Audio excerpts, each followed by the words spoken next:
It is now my great pleasure to introduce our guest today, Hetal Doshi, who is running for the Democratic nomination for Attorney General of Colorado. Hetal is a first-generation American and former senior officer at the United States Department of Justice, when it was still good.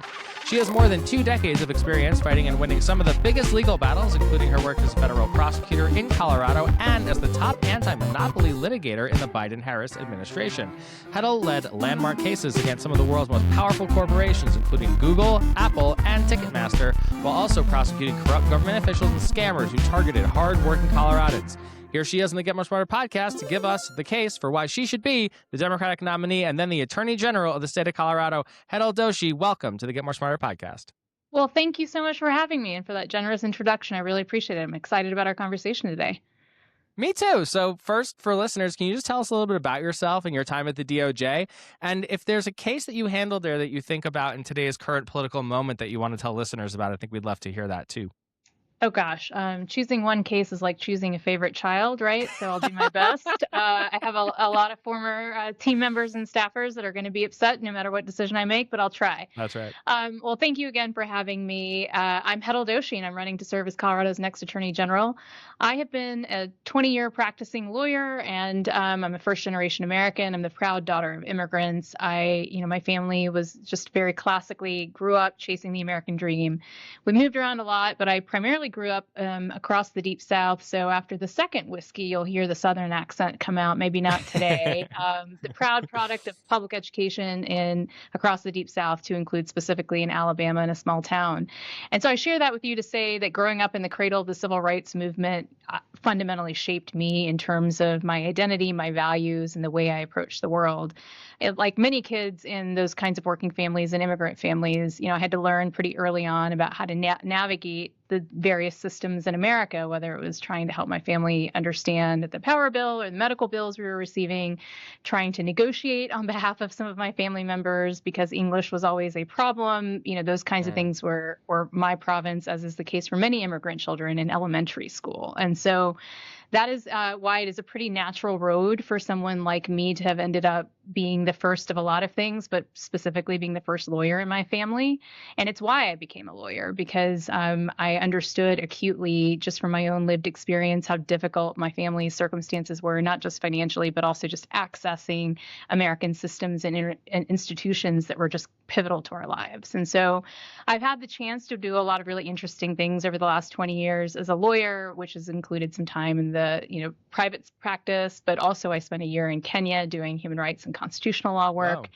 Wow. When they had a brand new constitution back in 2011 and 12. But really, the role I was destined for up until that moment was the opportunity that came my way when John Walsh, then the U.S. Attorney, now the Denver DA, called me and offered me the opportunity to serve as an assistant United States attorney, just a fancy title for a federal prosecutor at the Department of Justice. And at that time, he was bringing me in to President Obama's Financial Fraud Enforcement Task Force, where the Obama administration was looking at the 2008 global financial crisis and saying, okay, how do we look at the conduct of these big banks and their culpability and responsibility for the Great Recession that we faced, right?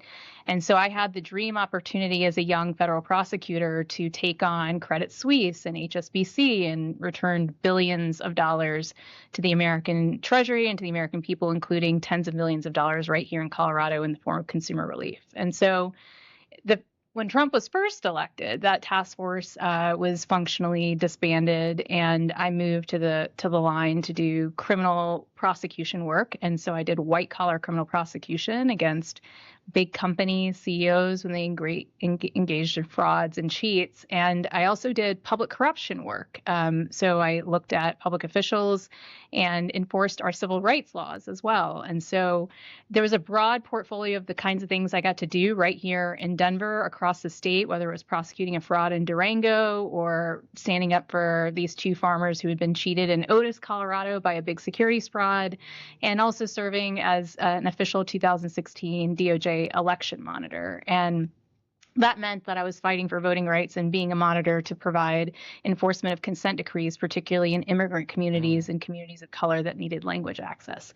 So I share all of that to say to you, that was all of my civil service work at the Department of Justice. But then came a sort of plot twist for me, which is that at the beginning of the Biden-Harris administration, I got an outreach that suggested that the White House and senior officials at the DOJ were interested in me moving from a career civil service role into a political appointment. And that is where I had the opportunity and privilege to lead 800 public servants, 800 lawyers and professional staff in a transformative era of antitrust enforcement. And, I say antitrust enforcement, but antitrust is very much in the atmosphere right now, right? And when we think about the types of issues that we were going to take on at the antitrust division at the Department of Justice at that time, it was, how do we think about all of the systems of power in America, in our economy, and how does that interface with working people, whether that's workers, labor issues, food, travel, tech, all of it. And so in the beginning, I said I was super flattered about that outreach, but that I lived in Colorado and I was unwilling to move to Washington, D.C. for the job. They were motivated and made it work such that I could continue to live in Colorado and have this incredible opportunity. And so I supervised all the civil and criminal litigation coming out of DOJ on the antitrust front. And so here I am getting to the spot, picking a case that I want to talk about. So part of my job was taking on the Googles and Apples of the world when they use their market power and monopolize the market in ways that squeeze innovation and crush small and medium-sized businesses that are trying to enter the space, right? And those cases are just, there are modern day Standard Oil, Microsoft, those types of issues. But what people are less familiar with maybe, or certainly, when I talk to like my family and I talk about the kind of law I practice, we also evaluated mergers and made decisions about whether to intervene in proposed mergers, multi-billion-dollar mergers, right? Often in really esoteric or like very specific types of industries to say, hey, does the merged company exercise the kind of power that we should be worried about as an American society? And so today I want to tell you about a merger between two publishing houses, Penguin Random House and Simon & Schuster. At the beginning of the Biden administration, those two companies wanted to merge, and they were going to take the publishing world from 5 big publishers down to 4, right? And at first blush, and there's like a lot, there are a bunch of New York Times articles about this merger challenge. The DOJ has lost its mind. Like, they're pursuing this theory that we want to block a merger, not because the price of books are going to go up as a result of the merger, but that the wages or the money that is paid to the workers, the authors, is going to go down. And so, like I said, that had never happened before. And there was a lot of ink spilled about how it couldn't happen, how it shouldn't happen.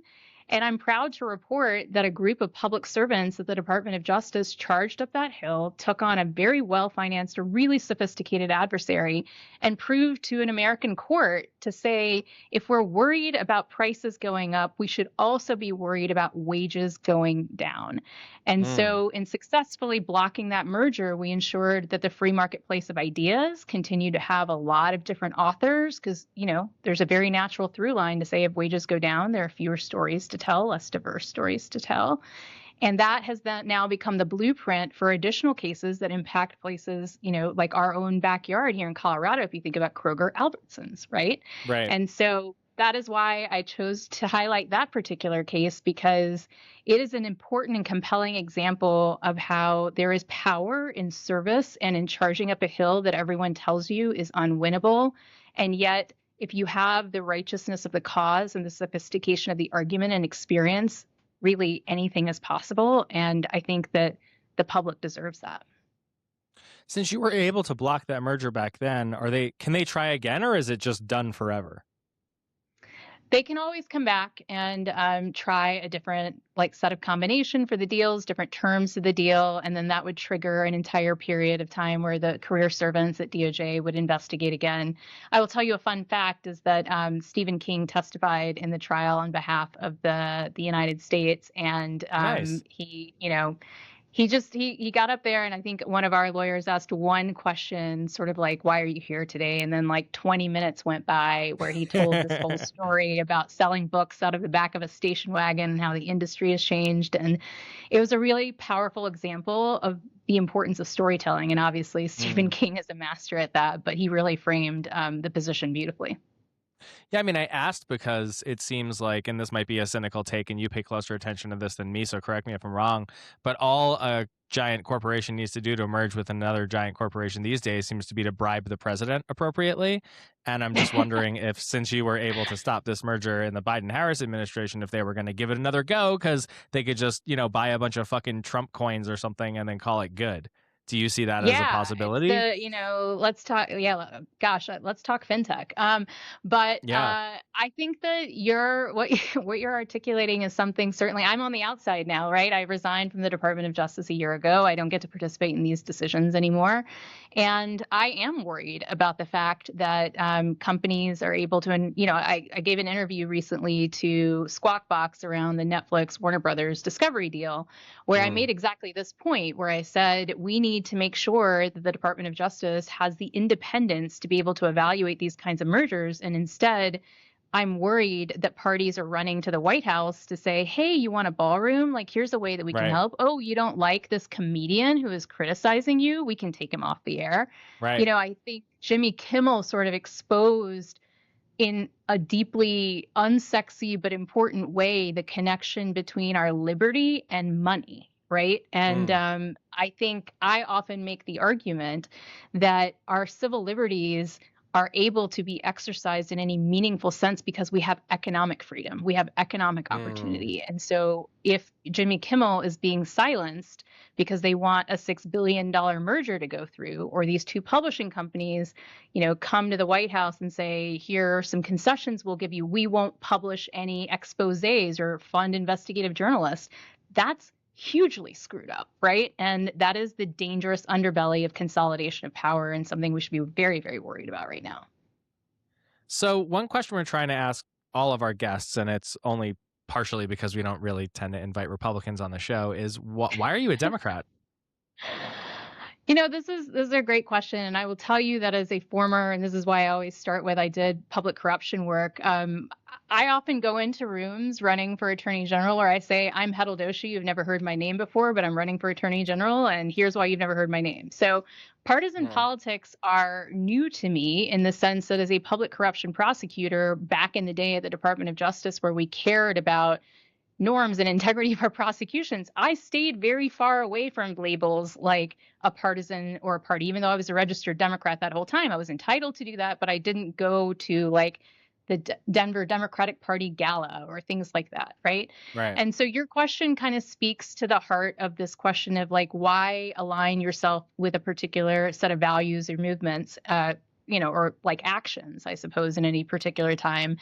And the answer to that for me is that I'm proud to be a Democrat. It is a party that has expanded who gets to be included in our democracy and how we can grow the economic pie so that we can all participate. It's given us agency over our lives, right? Our bodies, our votes, our marriage, our way of life. It's the party of labor, New Deal, civil rights, Voting Rights Act, immigration policy, the Hart-Celler Act that allowed my family to immigrate here, Medicare and Medicaid, Family Leave Act, the Lilly Ledbetter Act. Shout out to my lady Lilly Ledbetter, who's a fellow Alabamian back in the day. And so I share those examples to say that I am about a party that prioritizes durable institutions rather than taking a wrecking ball to institutions. I'm about a party that doesn't narrow what it means to be an American to like fancy, privileged people in a really exclusionary way, but embraces the richness of the American experience, which includes families like mine and yours.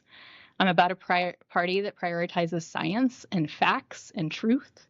And I'm about an America where, my public school teachers and our community supports us in a way that someone like me ends up literally across the courtroom from the most powerful CEOs in the world, right? And lives to tell and wins.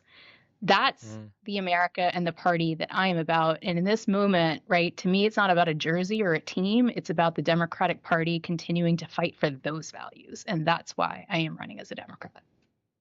So you mentioned that you've never run for office before, and here you are getting into, let's face it, it's a relatively crowded line on the ballot here. I mean, you've got yourself, Michael Dougherty, the DA up in Boulder, David Seligman, Director of Towards Justice, and our current Secretary of State, Jenna Griswold. What made you decide to run for the Attorney General's office in the 2026 election? I will, taking a step back, I've known a lot of these folks for a long time, have a lot of respect for the various, ways in which everyone has contributed to Colorado and to the broader conversation. I will tell you that a year ago, running for office was not on my bingo card. It's never been. I had a brief stint as the president of the college student body back in college and succeeded in getting my mandate of beer on the quad on Thursdays and considered it one and done and thought that was going to be it, right?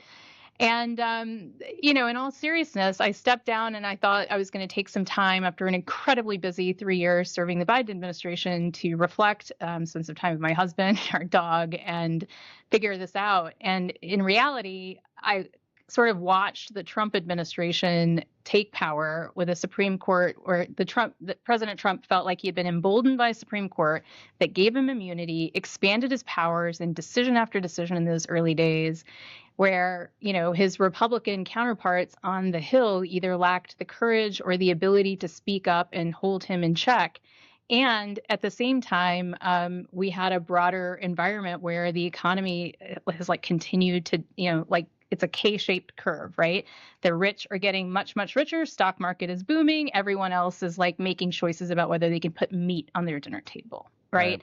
And so I started to think about this, why do you run? Why would you jump into this fray, as a question of if all of us of good experience, will, integrity, and judgment, if we all opt out of elected politics because it's hard to raise money or it's hard to, be part of those political conversations, do we get exactly the government that we have? And so in terms of this crowded field, I think that, look, heart matters. And I want to talk about heart here in a second. But more importantly, Coloradans know that they're the attorney general is their lawyer. And gosh, do we need a lawyer right now, right? If you were hiring a lawyer for a personal family problem, you would be asking two questions. One, does this person, am I going to hire this person to solve my most sensitive problems? Do they have the experience in what I need them to do, right? They may be great people, educated, all the other things, but do they have the experience to do what I need to do? And have they actually done it and won before, right?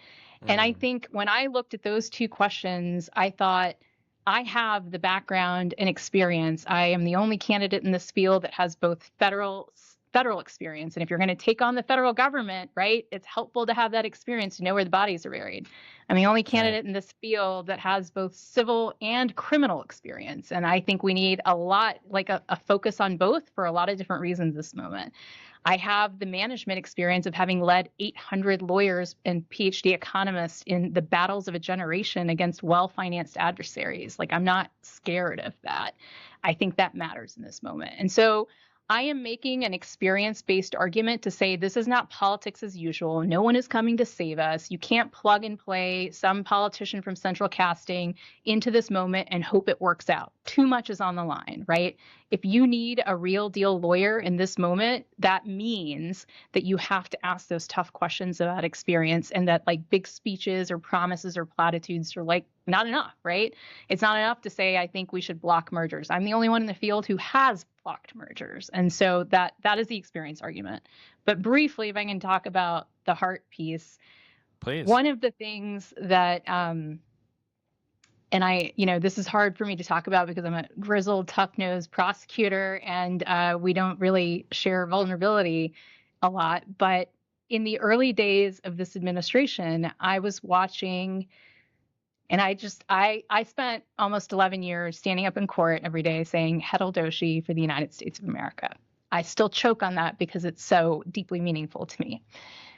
I watched in the early days of this administration, this president and this administration try to redefine what it means to be an American and a patriot in a way that excluded me, my family, and my service.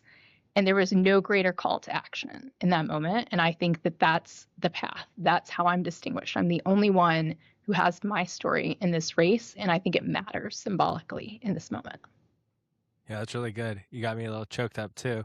Um, I'm also a total bastard Tough. and have had a hard time not crying a lot through the last several weeks of the administration's all-out assault on this country and this state and the people in Minneapolis, Minnesota, and Colorado.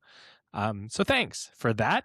No, I'm gonna I try mean and it's pull my shit together so I can ask you some well, more political questions. before you pull your shit together, can we just take a moment though to reflect on the fact that it is real people that are showing up with courage and with Yeah, tenacity, and real people who this may not be their battle, but that, as MLK once famously said, but you put it on paper, right? Our right. Declaration of Independence and our Constitution, we put it on paper that America is better than this.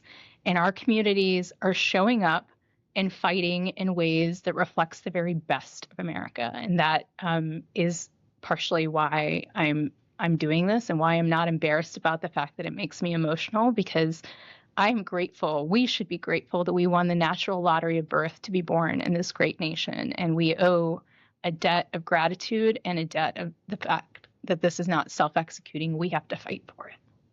I think about it all the time. I mean, you're first generation. I'm second. My mom's parents were both liberated from Auschwitz and moved here after getting married in Sweden after the war. Half my family went to Israel. The other half went to Brooklyn.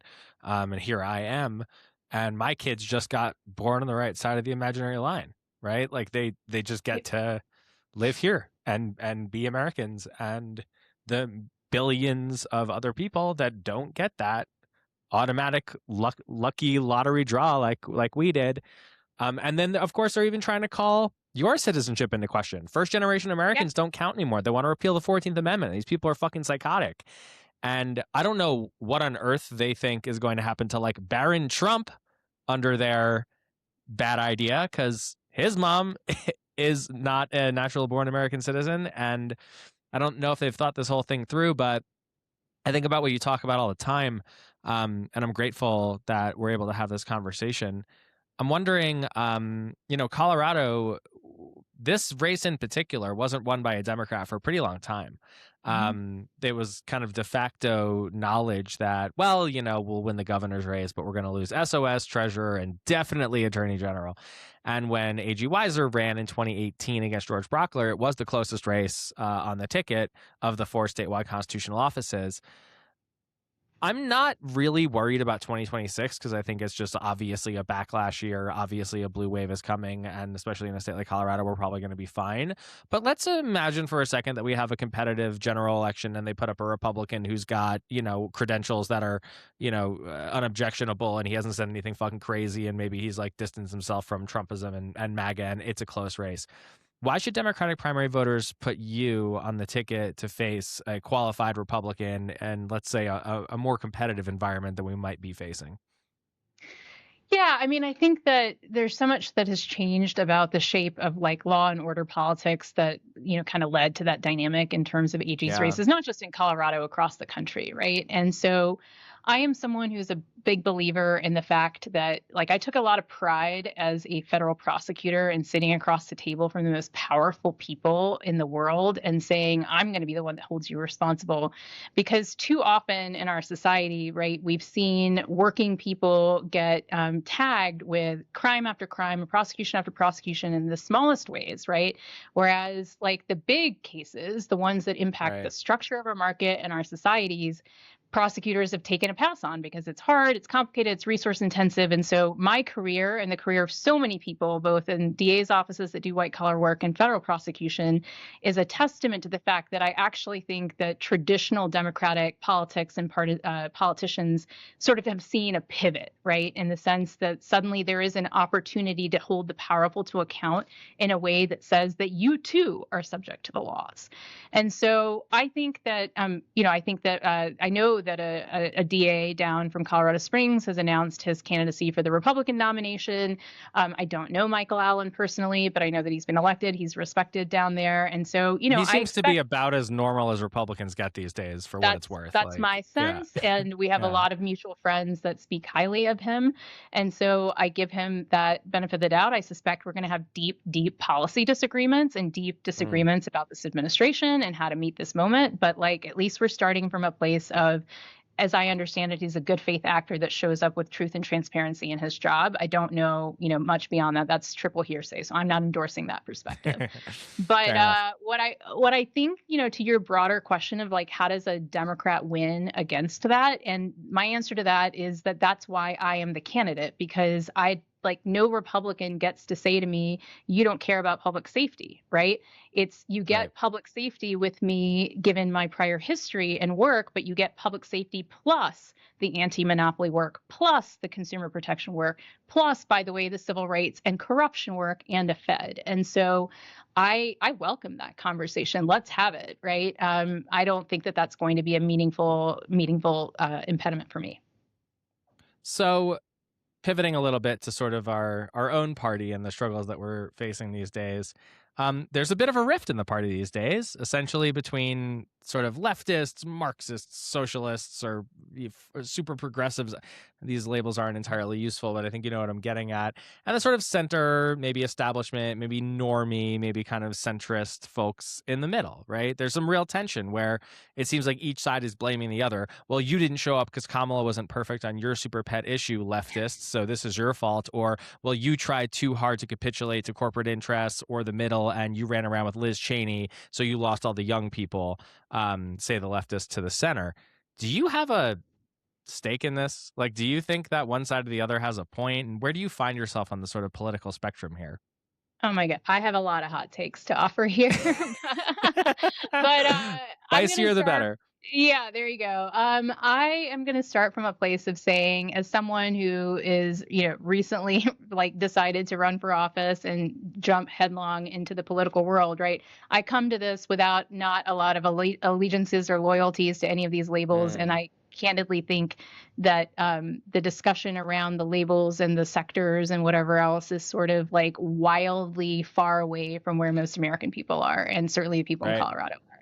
This is a place where like I get to lean into my roots growing up in places where their politics were such that they didn't think families like mine should be in America. And yet when I would win some award in high school or when I got appointed in the Biden-Harris administration, the amount of pride my community felt in me and my family is, I think, the path forward. And so, what I think about this, when I think about these labels and these issues, and I get asked this question a lot, is I believe that the consolidation of power, both in the government but also in industry and the private sector, has hollowed out the middle of America, right? Mm, And I mean that both literally in the middle of America, but also just like if you think about the rural urban divides and whatever else. The one issue that has unified us in ways that we are seeing the horseshoe of American politics, where the far right and the far left come together, is this idea that we are getting a raw deal as consumers, right? Or as mm, participants in the market.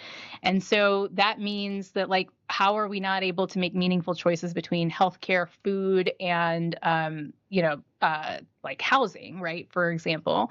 And that's a Republican and a Democrat issue. And that's not a right. centrist lefty issue. I just think it's like we all recognize that we're in agreement about that. So I don't think those labels serve to solve that problem. And as someone who is not, perpetually running for office or been thinking about running for office, I am free and unencumbered in trying to pick a team amongst all of that. I really like the idea of the fact that this is a moment where government can make a difference and the battle is in the courtroom, and it's going to take lawyers fighting. And I think it's going to take lawyers that are smart enough to say, I don't have a dog in the fight in terms of where you are on calling each other's names or whatever else. Like, I want to solve your housing problem for you when your landlord is screwing you. And here's how we're going to do that in court. So that's where I am on it. I'm thank you for answering the question, even though you disagreed with the premise. I have a hard time asking it anyway, but I think it's important. First of all, we're trying to be consistent across all the interviews we're doing with Mhm. candidates for AG. And secondly, I want to try and get at the core of it a slightly different way. if we at least agree on the premise that like each side of the spectrum, as it were, is sort of blaming the other for putting us in this position now, how do you unite those two groups of people walking into the midterms and walking into the next presidential election? Do you have a thought on that? Yeah, I think I really fundamentally think it's message discipline. Mm, I want to make sure that candidates for office on the Democratic side of the ticket, and I don't just mean AG, I mean across the state, across the country, are really understanding that we don't need political consultants to tell us how to message for this crisis. The crisis is here, right? wait a second. And so, Just I kidding. mean, with a lot of love, to you and your brother Indian, Yeah. I just think that I think message discipline is the answer in the sense that sometimes when you try to do everything, you do nothing. And Mm. Americans are feeling that. And so I do my very best to find places of common ground amongst my Democratic cohort. Like we just saw at a candidate forum the other day, right?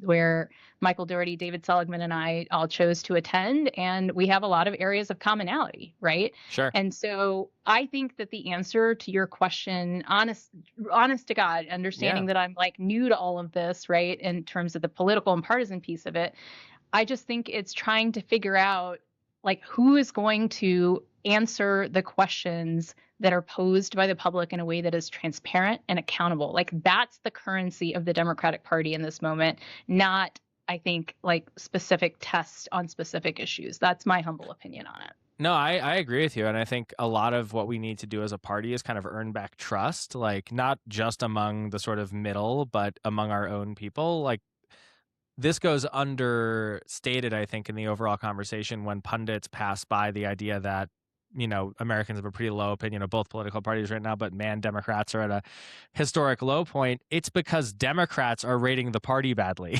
And it's not because they think it's insufficiently centrist or insufficiently leftist or whatever. It's because they don't know what the fuck we stand for. And I don't think a lot of us do either. So I'm with I agree. you on the premise here. Let me pivot to sort of what you would do if elected. So our current AG, Phil Weiser, has sued the administration about 50 times since he was sworn back into office this January for his shiny new second term, which is going great. Have you had a chance to review the cases that the AG has filed, and are there any of those that you want to call out as something that you would have done if you were AG in this moment? Yeah, I think that that General Weiser has done a great job of making sure that, as he often articulates, the test is the conduct unlawful doesn't harm Colorado. And the Right. reason I know that is because, nationally, I think the Democratic EGs have filed something like 77, 78, don't hold me to that number, lawsuits, and Colorado is, I think, at 51. And so while we are suing a lot, we're not suing all the time. And I think that reflects some discernment. And I will tell you that there are a number of cases that I think are really righteous, many of which General Weiser and his colleagues amongst the Democratic cohort of AGs have won. That includes the electric vehicle infrastructure and release of funds, right? It includes a number of different funding challenges for our hospitals and healthcare and research and after school programs and childcare and things like that. I am really excited by the most recent lawsuit, though, that takes on the administration writ large in saying that your retaliation against the state of Colorado takes so many different forms that we are now in a head-to-head battle in terms of the 10th Amendment and sovereignty of the state vis-a-vis the federal government. And I think that is an exciting, righteous moment. Everything is upside down, right? Suddenly the Democratic Party is talking about federalism and states' rights. And yet, when you have It's funny how that works. Yeah, like we've now seen everything. When you have a president who is posting on Truth Social about all of the reasons in which he just can't get over the fact that Colorado hasn't voted for him, won't capitulate, and then chooses to exercise like punishment on us in this way, I think that is sort of the gloss that has defined the last year, and it is the right lawsuit in terms of encapsulating all those issues. Also, I just want to be like, why are you so obsessed with us, right? Like, we didn't say yes to go with you to the dance, like, get over it kind of deal. And I would love to bring some, like, finality and clarity to that. Are there any cases that the AG has filed or signed on to that you wouldn't have pursued if you were AG right now? No, I mean, I think that, obviously there's been a little bit of a transformation and evolution since the early cases in terms of the theories of liability and like the issues that we were Right. vindicating. The early days were about like firing of workers and certain pools of money and access to that. And now, as I said, what I love about this lawsuit and how it postures Colorado is putting the question square in the face of the administration to say you don't get to treat states like this, right? You don't get Right. to run a government like this. What I think that this moment would require more of, and I don't know if that's what you're asking, is I think that this is a question of circumstance, not priority, in terms of what the issues that General Weiser has had to confront and what the future looks like. And the reality is, as someone who has done a lot of white collar enforcement at the federal level, so working with the SEC, the CFPB, the alphabet soup of all the federal agencies, right? That work is not happening anymore. And when Mm. prosecutors are allowed to do it and get convictions, you make a donation and suddenly that conviction seems to disappear. And so I think that the state of Colorado and the next AG is going to have to invest in some pretty serious capacity building in filling that void. Because if you think about something like market manipulation or being able to Hmm. have faith that the terms of credit that you were offered by your bank are fair and transparent, those are the kinds of things that the next AG is going to have to potentially look at criminally in ways that they could always rely historically on the federal government for. And that's a place where I have a real background and experience. So obviously, that's why it's important to me. Well, let's get into it. I mean, let's say you win the primary and the general and you're sworn in as Colorado's next attorney general in 2027. What are the first couple things you do in office? I've thought a lot about this. I'm someone who, likes to be intentional and thoughtful about executing on a plan. And so, a couple of things. I think this is not like the politically sexy point to make, but I want to start here, which is to say, the Attorney General's office is the state's largest law firm. There are more than Right. 700 public servants that show up to work there every day, more than 400 of whom are lawyers, and they have been through hell and back, right? And that's not that like General Weiser and his team have done an incredible job. I mean, in the circumstances they're in, and I know this as someone who has served as a line lawyer in the government, right? You are choosing to show up because you care about making a difference. You could make more money and work less elsewhere.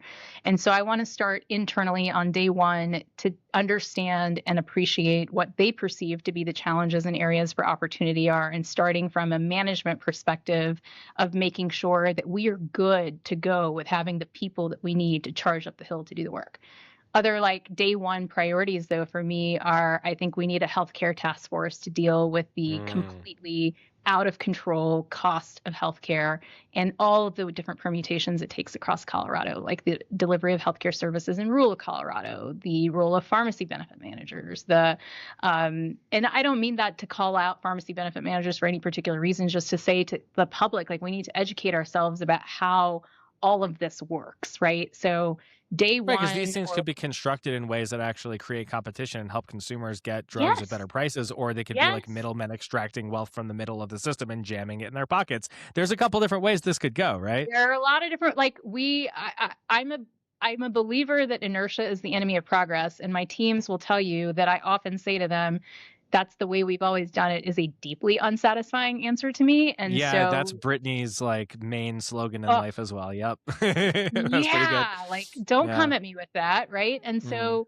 healthcare is a problem that is deeply entrenched. It is one that everyone except for probably a handful of stakeholders really want to solve. And so I think a lot both on the campaign trail and also in terms of day one priorities about how we deal with that. And then of course, there's the federal overreach. General Weiser stood up like the federal initiatives program. A number of lawyers who I have a ton of respect for work there. I'm excited to check in with them on day one to think about what that looks like. But then this other thing that we haven't even talked about yet today is environmental policy, right? Right.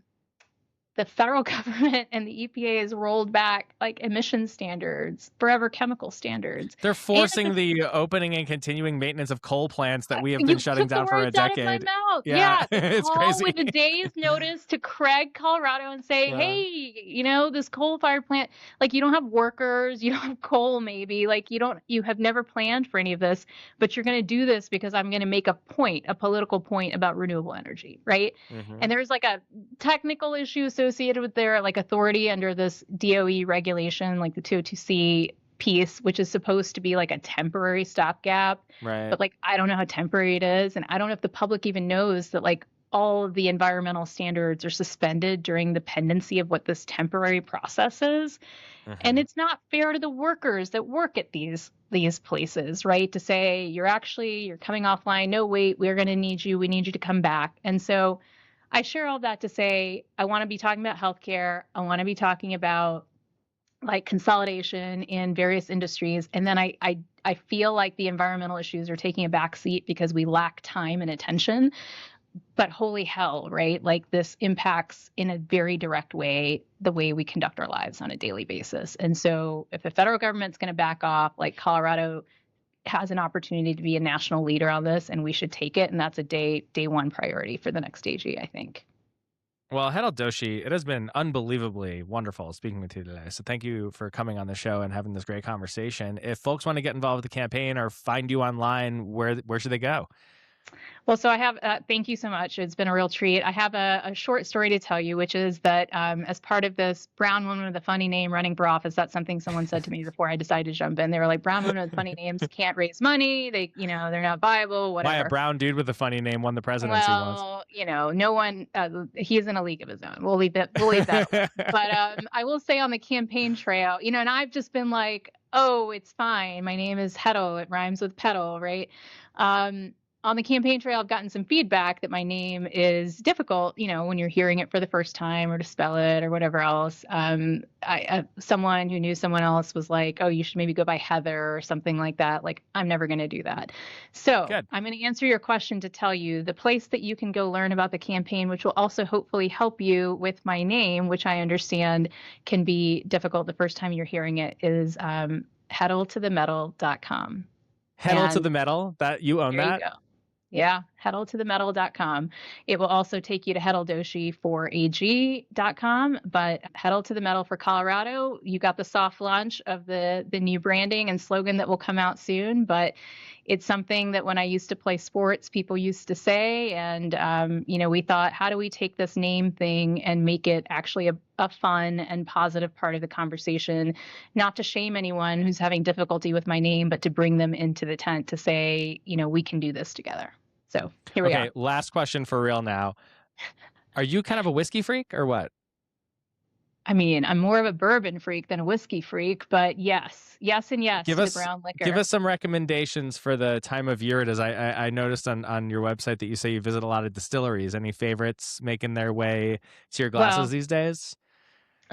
Proud champion of Deerhammer, a local Colorado. It's good stuff. Yeah.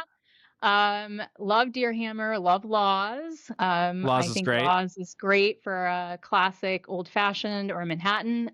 But beyond that, if you're thinking about like smaller batch, I really enjoy Dimple Pinch. I don't know if you've ever had it. I have not. Okay. Dimple Pinch, put it on the list. Yeah. And I do love a classic Whistle Pig in addition to that. Not a Colorado distillery, but not as good. I just got my buddy a bottle of the 6-year. It was on sale at the liquor store by the Whole Foods over here. And the only one that you haven't mentioned that I'm a fan of that I'll insert here is, and I know this is like a controversial take in the whiskey drinking community, but I really do think the Leopold Brothers Small Batch American is like very, very good because it's just super unique. It is unique and it's excellent. And now that we're on the brown liquor conversation, I can't let this moment pass without saying I also really enjoy Scotch. And one of the things, my husband, his lineage is from Scotland in part. And we took an amazing trip to go hiking in Scotland a few years ago and went all up to the Isle of Skye and whatever else. But I got to tell you, I rediscovered a love of Scotch. And I thought I didn't like peaty Scotch. Yeah, I've decided I do like a drink that makes me feel like I'm eating dirt, right? Like the middle ground that I found is that Japanese whiskey has this like wonderful scotchy peatiness to it, but it has like a smoothness and a balance that is hard to find in a lot of like Scotland Scotch. So, and the reason for that, do you know this? During American Prohibition, the Scots were like, oh my God, an entire market just closed to us. What are we going to do? So they just opened up an Asia market and taught everybody how to distill whiskey, which is why Japanese and Taiwanese whiskey tastes more like Scotch than bourbon. I did not know that. I had observed that that's the flavor profile. Well, I've got a interesting like colonization story for you in reverse then. Yeah, I hiked Machu Picchu several years ago down in Peru and, went to a pisco sour making class and cool. asked a question about like the piscos are so famous here, your like topography, the landscape is similar to other wine producing regions of the world. Why don't you make wine? And they were like, well, funny you should ask. When the Europeans came and colonized us, in order to protect European wine producers and Spanish wine producers in particular, they made it so that Peru could not grow vines to make wine. They converted them to pisco for complementarity as opposed to substitution. And so they have a nascent wine business, but it's the opposite of what you're talking about with Japan and Taiwan. So that's interesting.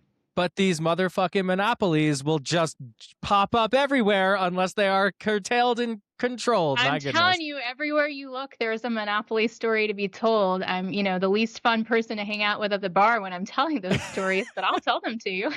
I mean, you got pretty good taste in whiskey, so I think it balances out. But we'll let you go. Hetal Doshi, thank you so much for coming on the Get More Smarter podcast. This was really, really fun. Hetaltothemetal.com, HETALDOSHI. Go look her up, follow her on the internet, and support her if you choose to. Thank you so much for coming on the show.